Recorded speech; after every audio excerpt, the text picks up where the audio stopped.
The House Financial Services Committee will be looking at the future of housing finance today. Here now with a preview, Representative Spencer Bachus, ranking member of the Financial Services Committee. Good morning, Congressman. Good to see you. Good to be with you. Look, you speak with somebody who starts with the premise that Fannie and Freddie shouldn't even exist. What are you going to possibly accomplish with yet another hearing about what to do with housing finance today? Well, we're going to decide whether the taxpayers will be at risk, whether the government will continue to subsidize mortgages, whether the past failures have been a lesson or a warning, or whether we'll ignore the history of continued government failures to price risk and for the taxpayers to ultimately be responsible. Every government insurance program has operated at a deficit and has required taxpayer subsidies and taxpayer bailouts. And that's why we want to take the taxpayers off the hook. The supporters of Fannie and Freddie argue that without them, mortgages just won't get done in the United States, that we desperately need them in order to support the level of home ownership in the United States. Do you believe that? Or if they did not exist, do you think the private market would step in and provide mortgages? Well, Becky, right now there is an addiction to government funding, and we have to break that addiction. Now, with any addiction, there is a long withdrawal process, but you have to start. You have to start now.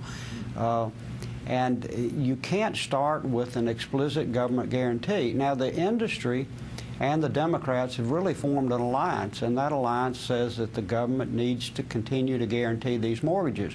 So as Paul Volcker has said, anytime you have an explicit government guarantee, you privatize the profits and you socialize the losses, and that's really what we'll end up doing again.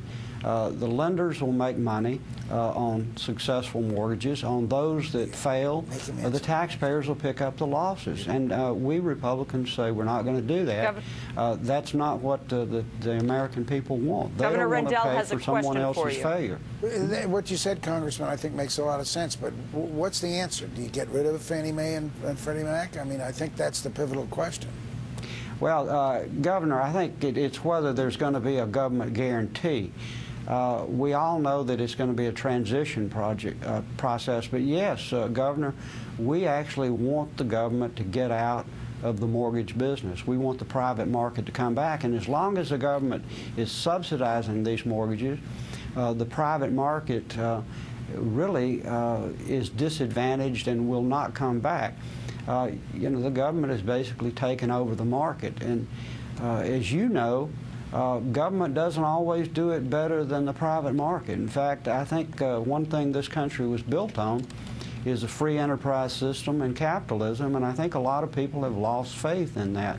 And I, for one, and I think most on our side of the aisle, still believe that the private market and entrepreneurs and competition in the private market, not the government subsidies and the government running the show, is the best approach. Well, what you say, again, it has a good, strong ring of truth about it, but how do you think the private market did in the last 4 or 5 years? Well, Fannie and Freddie were buying a lot of those mortgages. Freddie and But leave that aside. I understand what you're saying, but how did the private market do on its own? Did they do a pretty good job, or didn't they get us into the ditch?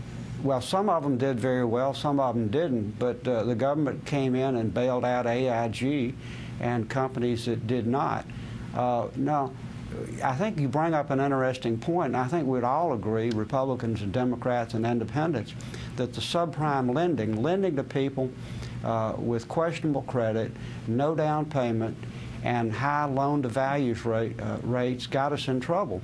But, Governor, that's what Fannie and Freddie are doing today with their Affordable Advantage program. Now, they've teamed with states, and I know Pennsylvania is one of those, to give people, even people that are unemployed, cheaper mortgages and letting them count their unemployment benefits as income. And we just think that's a mistake. We think that's that history teaches us that the government, when they get involved in these things, social policy trumps economics and sound business practices. No, again, a lot of what you say makes sense, but go back to the private sector in the mortgage business responsible. Well, I guess you could say the what private sector has paid back nearly everything, with the exception of AIG, but Right. Fannie and Freddie are on a permanent. And I agree. Right? We I mean, should when do it something when it about- comes to handling the response, the private sector actually did far better than the government. Right, but the private sector and bundling these mortgages, that's what got us there. And Fannie and Freddie contributed. Enabled by Fannie and Freddie. But if you give the private sector 1% interest rates, and then you give them Fannie and Freddie to buy all the bundled stuff, and you give them a fee to put on top, I mean, All I'm saying, Joe, is that there was blame. But to you go can't around. separate Fannie, say, well, No, and I Fannie and agree. Freddie aside. How do you say Fannie and Freddie We should have dealt aside? with Fannie and Freddie and Yeah. financial responsibility bill. That was a weakness, and I think that weakness lies on the shoulders of the Democratic Party. We should have done something about it too. But gosh, don't just say it's Fannie and Freddie. The private market was Right. just abysmal But and saying irresponsible. that the private market is going to have greed and fear. I mean, we know we've seen Tulip Bowl. We know that's that if it's unbridled, it's going to. Make sure that we don't have that unbridled. I don't think fear if again. without Fannie and Freddie, it would have been. Representative Bachus, you want to weigh in on this? And Joe and Governor, let me say this. I think the real question is that whether it's a private lender or it's Fannie or Freddie, when they make a mistake, who ought to pay for it? And if it's Fannie and Freddie, we know the answer to that is the taxpayer. If it's a private lender, it ought to be that company. It ought to be the investor. It ought to be the lender.